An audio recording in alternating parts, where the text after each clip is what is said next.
Hello everyone, welcome back to the channel. I'm Ben, this is Books with Genghis Khan, and today I'm bringing you a mid-month check-in. So I've been super busy the last couple months, and I wanted to get back to doing more frequent updates on my reading and get back to these mid-month check-ins. So here's my first one in a while, and I have a couple of books I want to chat about. But first, want to celebrate. I hit 2K subscribers. That was really fun to see happen. And I was on with Colin of Colin's Corner on over the weekend chatting about Fool's Assassin, which we were just gushing about, and I didn't even notice, so he broke the news to me, and that was fun to see. So thanks everyone for joining me on this little journey that is just making my reading hobby so much more fun and lively to be able to share it with all of you and chat with you in the comments, get to know so many of you through there, and have all these live chats, and this channel has really enriched my life and been a lot of fun. So thanks again. And so here we go. What did I read this month? Well, the first one was a doozy. It was Disquiet Gods by Christopher Rocchio, book 6 out of 7 in the Sun Eater, and it was a worthy penultimate volume. So I may not have been enthralled by the beginning of this, but even when this series isn't just being utterly captivating, I'm still just enjoying spending my time with our storyteller and only narrator, Hadrian Marlowe. And I just identify with him so closely, feel like I know him so well by this point. And it was so interesting to see where this was going, because I just had no clue. And in the beginning, we spent a lot of time on an archaeological dig, which was cool, but was just a section that, for whatever reason, didn't fully engage me. And a lot of the new side characters we're meeting here just also didn't jump off the page like a lot of previous side characters have throughout the series. And so I had my nitpicks about this one, and it's not my favorite Sun Eater book, but I still loved it, and maybe it's going to slot in third behind Demon in White and Kingdoms of Death. But I think similar to my experience with Howling Dark, where I didn't get right into it from the beginning, but then the back half just took me on a wild ride that got me so invested. So in that way, just very similar to my read of Howling Dark.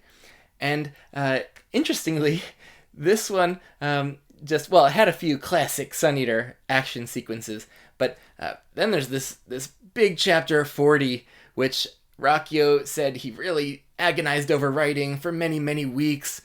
And I think chapter 40 will be the center of a lot of discussion and debate in the Sun Eater fandom for years and years to come, because we get a peek behind the cosmological curtain there, and I'm not sure I was the biggest fan of that, but I know a lot of people have been enjoying that, and it's veering a little bit into Christian allegory territory there, and for me, I'm not really coming to this series for these kinds of extremely deep, grand scale themes. I'm here for having a good time, getting attached to some characters. And so I don't mind if we just kept things a little more mysterious, not gotten more of those behind-the-scenes answers to things. But it was still interesting to read that and see Hadrian's reaction to things. And after that, though, man, the second half, just classic, iconic Sun Eater climactic sequence that is just extended and takes you on a wild ride with some great plot twists and turns. And just loved that. So this one was a great read, easy 5 stars. I think I'm glad that this one didn't just fully blow me away like greatest book of all time, because if the best is yet to come, I love it when the ending just really becomes a favorite and feel like everything's building towards that. So I know that's the book that Rocchio really dreamed about writing initially, and everything's been leading up to that. So that now becomes one of my most anticipated books ever, and just a fantastic penultimate one here. Then I knew I was going to be picking up another kind of chunky, big book, and so I wanted a palate cleanser before that, and so I continued my journey through the Alex Verus series with Hidden. That's book 5 out of 12.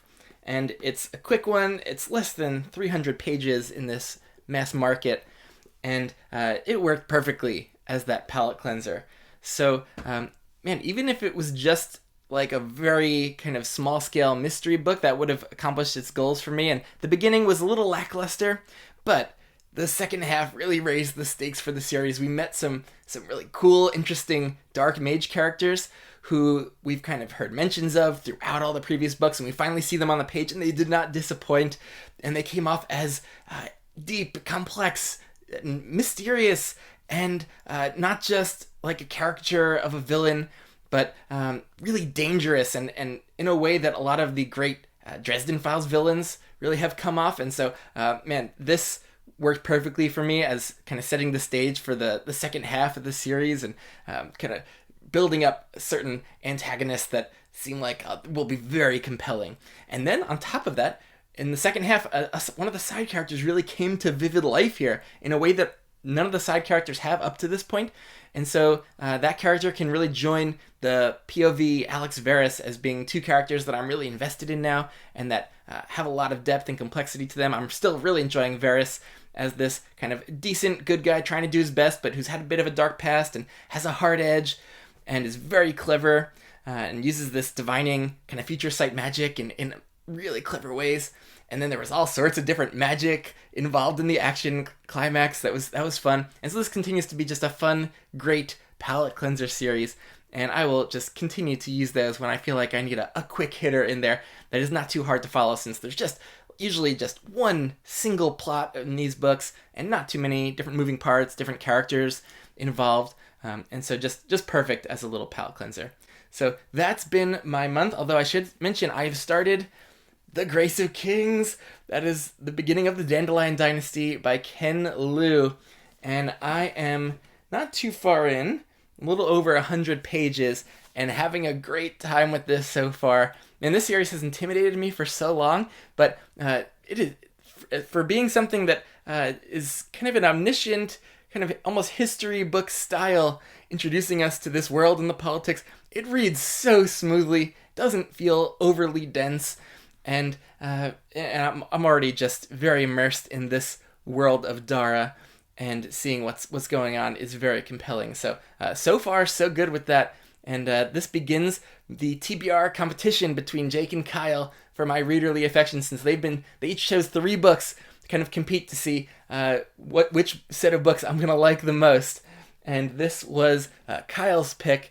I'll probably go to a Jake pick next at the start of the Vorkosigan saga as a little palate cleanser, maybe before Wall of Storms, which was another of Jake's picks, and then I think Lines of Alversan might come after that.